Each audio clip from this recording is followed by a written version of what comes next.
والسلام على سيد الأنبياء والمرسلين نحمده ونصلي على رسوله الكريم أما بعد. Okay, so inshallah today we will continue going and discussing the marfu'at, those words which are in the nominative state in the Arabic language. In the last lesson we discussed the fa'il, the doer, the subject of a verb. So the word which is attributed with the action of a verb is a fa'il, and this word would be halatul rafa. We mentioned how sometimes this fa'il is not mentioned, it can be omitted if there's an indication. We mentioned how the verb can also be omitted, and that led on to the next discussion, which is about substitute fa'ils, a substitute doer, or maf'ul ma lam yusamma fa'iluhu, an object whose fa'il is not mentioned. And this is a naib fa'il. Before going on to the naib fa'il, there is a discussion known as tanaza'ul fi'alain. So this is a long discussion and a debate between grammarians when there are two verbs and they both can be the governing word, the amil, for the ism that follows them. So there's different scenarios with how this can take place. So it could be that there are two verbs and they wish to make the ism zahir, the apparent noun which occurs after them, their subject, their fa'il.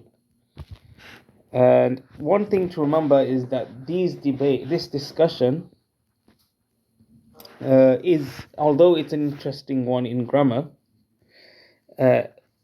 both position, you can it's permissible to give preference to either verb. So you could make either verb, the amil, the governor of the ism zahir. You can make it the first verb or the second verb.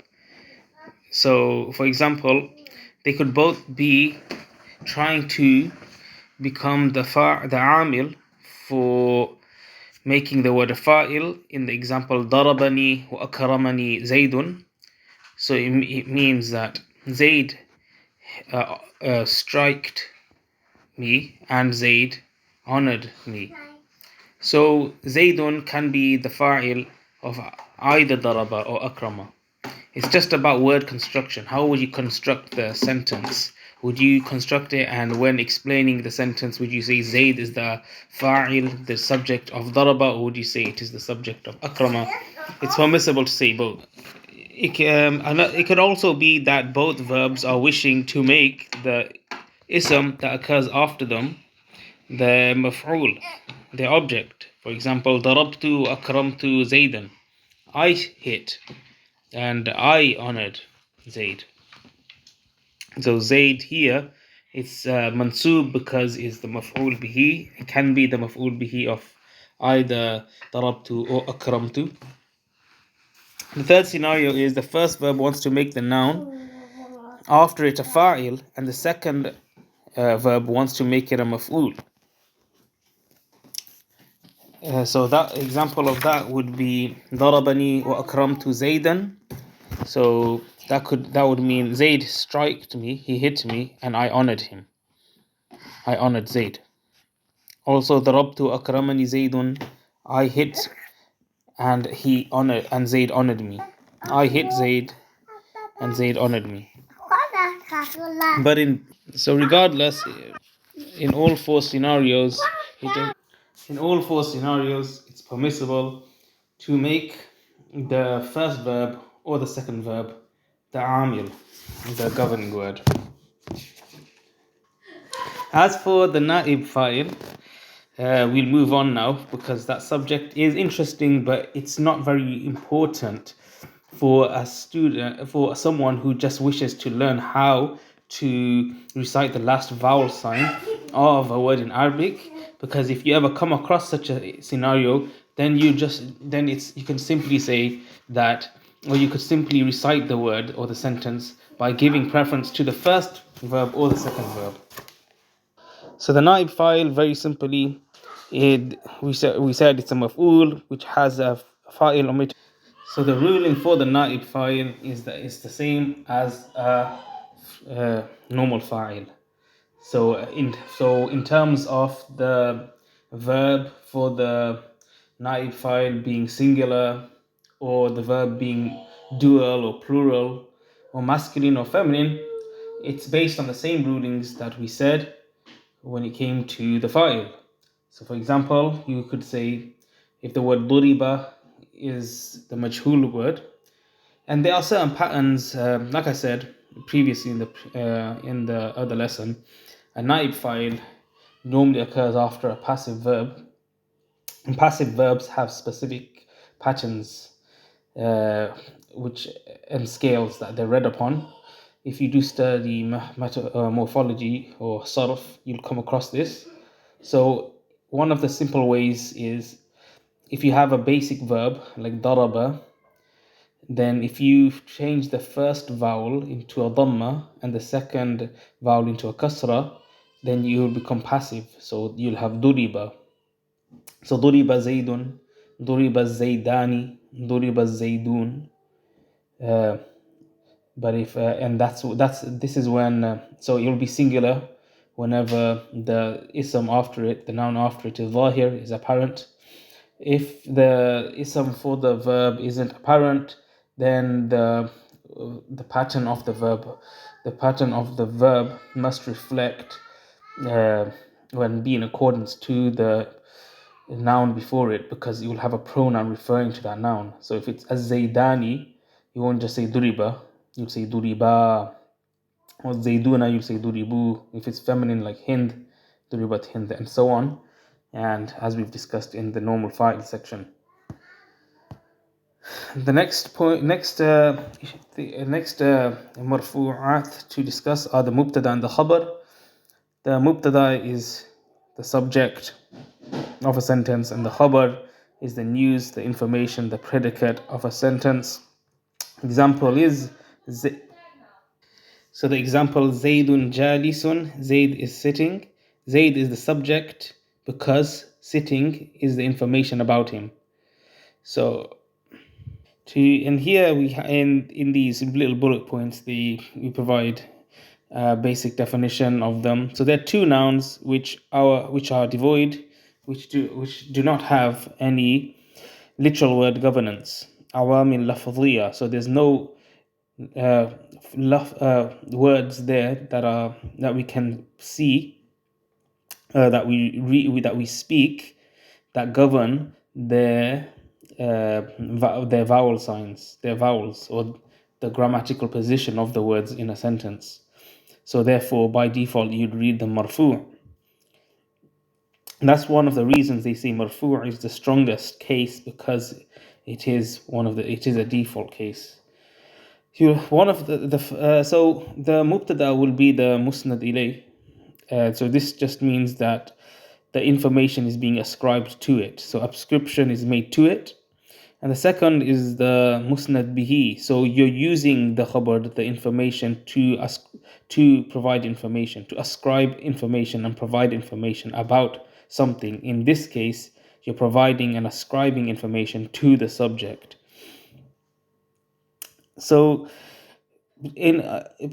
principally, they say that the mubtada is to be ma'rifa. That means it's definite, it's specific, and the khabar is nakira, it's an indefinite. This is normally represented by a tanween in Arabic, unless the word is a proper noun. So in the example, Zaydun qa'imun, Zaydun has a tanween. It has the on the vowel, the dhammatain, the two dhammas on the dal. But because it's a proper name, and alam, it's a proper noun, it is ma'rifa. And qa'imun, however, it just means it means describe. It means standing. It's not referring to something specific inherently, and therefore it will be nakira. It will be indefinite when it carries a tanween. And just in case anyone is wondering, both of the mubtada and khabar, they are halatul rafa. And someone might ask, what is the amil, the governance for both of these words? What's acting upon them to make them halatul rafa? Because in Arabic, there's always something that's causing a case. Like it's causing a word to be in halatul rafa or halatul nasab and halatul jar. And they generally say that it's al-ibtida. So it's which just means the fact that it comes at the beginning of a sentence, it will be in halatul rafa. So it's ma'anwi. It's only present. The amil, the governance, is only present in meaning, and because they come at the beginning of a sentence, they will be considered halatul rafa. And as I said, it's like a default state. Um, so an-nakira, principally the mubtada is ma'rifa and the khabar is nakira. So a nakira noun can be a mubtada. So a noun which is indefinite can also be mubtada, but there's a condition that this word has an adjective. So it's been somewhat specified. So when an adjective qualifies a noun, it becomes a bit more definite, and because of this, the nakira word can become a mubtada. So similarly, if a word has been made somewhat specified through any other means, then maybe through then it can also be mubtada. So example, there's a Quran verse which says وَلَعَبْدٌ مُؤْمِنٌ خَيْرٌ مِّن مُشْرِكٍ, that a believing human, a believing slave, is better than a polytheist, one that associates partners with Allah. So abdun is nakira, as it just means slave or human, and it's been described with mu'minun. So mu'minun specifies it. Another example of this is sharrun harra dha nabin. So sharrun just means evil, but there's a description here. There's an assumed description here that this evil is a great evil. Um, so it's, you could say sharrun azimun harra dha nabin is what the statement is actually informing us. So it's a great evil. So there's an assumed sifa wasf in this sentence, which makes it possible for sharrun to be mubtada. Also, if nakira word occurs after an istifham, a question, a particle which creates a question, like hamza istifham, then it specifies the word somewhat, because it restricts the options it specifies the word by restricting options of what else could this word be referring to. So if you have a normal indefinite word, pen, it could be any pen. But if it said like if it dari qalamun, in the house is a pen, so you sorry qalamun fi dari qalamun risas. So in the exam, qalamul resource, is there a pen in the house or a pencil? So because it limits what it as the clause after istifham restricts the options to two things, it's been made somewhat more specific. So also, if there are two nouns and one is ma'rifa and the other is nakira, then the ma'rifa noun will always be mubtada. So if both are ma'rifa, then either can be mubtada. Also, sometimes a khabar, the information can be a jumla ismiya or jumla fi'liya or jumla shartiya or jumla sarfiya. So essentially, the khabar of a mubtada can be a sentence sometimes. So that sentence can be a nounal sentence, a verbal sentence, a conditional sentence, an adverbial sentence. When the khabar is a sentence, though, it must have a pronoun that refers back to the mubtada. However, this pronoun can be omitted when there is an indication. So just to give examples, a nounal sentence, Zaydun abuhu qa'imun. So Zayd, his dad is standing. Abuhu qa'imun is the khabar, the entire sentence. Or jumla fi'aliya, Zaydun qama abuhu. Zayd, his dad stood. So qama is a verb, and you'd say qama abuhu is the khabar of Zaydun. If it's a conditional, so you have if. So Zaydun in ja'ani fa'akramtuhu. Zayd, if he comes to me, I will honor him. So if he comes to me, then I will honor him is an entire sentence to itself, a conditional sentence which becomes the khabar of Zayd because it's providing us information about Zayd. It can be an adverbial, like something related to describing the time and place of Zayd. So Zaydun khalfaka. So Zayd is behind you. Or Amrun fid dari. Amr is in the house. Interestingly, whenever there's a dharf, there is a hidden assumed verb, which is istaqarra, which means to reside, to settle, to stay. And there's a huwa dhamir inside it. There's a pronoun inside this referring back to Zayd. So an example of when a pronoun is omitted is as-samanu manwani bidirhamin. That man is like a measurement. So 2 mans of butter is for 1 dirham.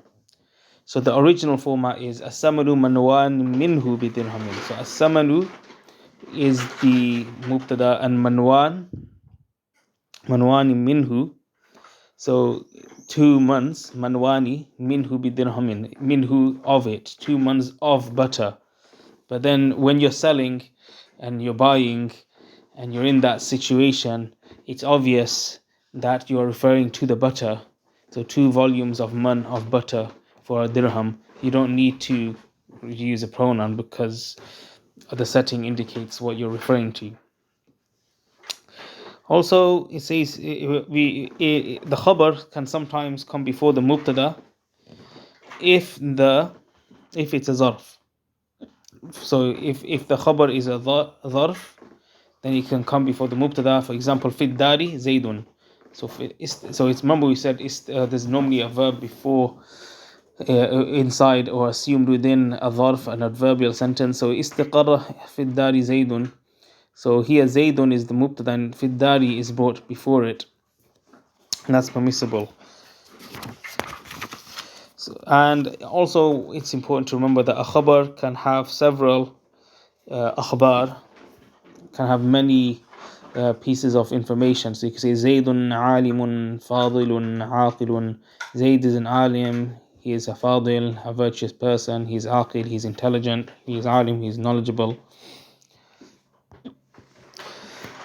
And final note about mubtada and khabar is that some grammarians say that there's a different type of mubtada which isn't musnad ilayh, so information is not attributed towards it. Instead it's a sifa which occurs after harf al-nafi or harf istifham, which is so ma or ma is harf al-nafi and so harf al-nafi just means a particle which is used to negate, and is used to create questions. So the condition for this is that it makes the ismu zahir, the apparent noun which occurs after it, marfu'. For example, here I use as-sa'imu ar-rajulani, which means are the 2 men fasting. So here as-sa'imu ar-rajulani are made marfu' halatul rafa because of sa'imu. What this basically means is that Qa'imu is the mubtada because and mubtadas are not sentences. Mubtadas are single words. So we have to assume that there isn't a pronoun within qa'imu which is being referred to by as the mubtada. Rather, the mubtada the rather the mubtada is giving its khabar halatul rafa. So the mubtada is the predicate and it's making its information halatul rafa as well. So if it was to make the dhamir halatul rafa, then it would be a sentence in and of itself, and a jumla, and a mubtada cannot be a jumla. So therefore you have to say in this case that it is just a sifa, qa'imu, and its khabar zaydun is the or it's not zaydun, sorry, rajulani, two men, is the khabar as a rather than the pronoun. So this is different to the example of asa'imani rajulani, because in this second example the wasf doesn't make the ism zahir after marfu. Instead, sa'imani is the khabar muqaddam and rajulani is a mubtada muakhar, and sa'imani has a pronoun within it which is huma. So, and like I said, you cannot, and the reason for this is because you cannot make the mubtada a jumla, a sentence. So in this scenario, it's quite an awkward point. Some grammarians have said the mubtada doesn't have to be musnad ilayh, because in this case, Zayd is still the musnad ilayh, although it's the khabar. And the reason for this is because there is no pronoun within qa'imun to make it a sentence. Rather, Zayd is what is being made marfu by the mubtada. It's not too important.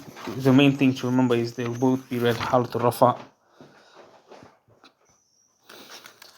And after this we have a little bit more of the marfu'at, and we will discuss that next time, inshallah. I hope you have understood what was discussed in the lesson. If there are any questions, please bring them up. Assalamu alaikum wa rahmatullahi wa barakatuh.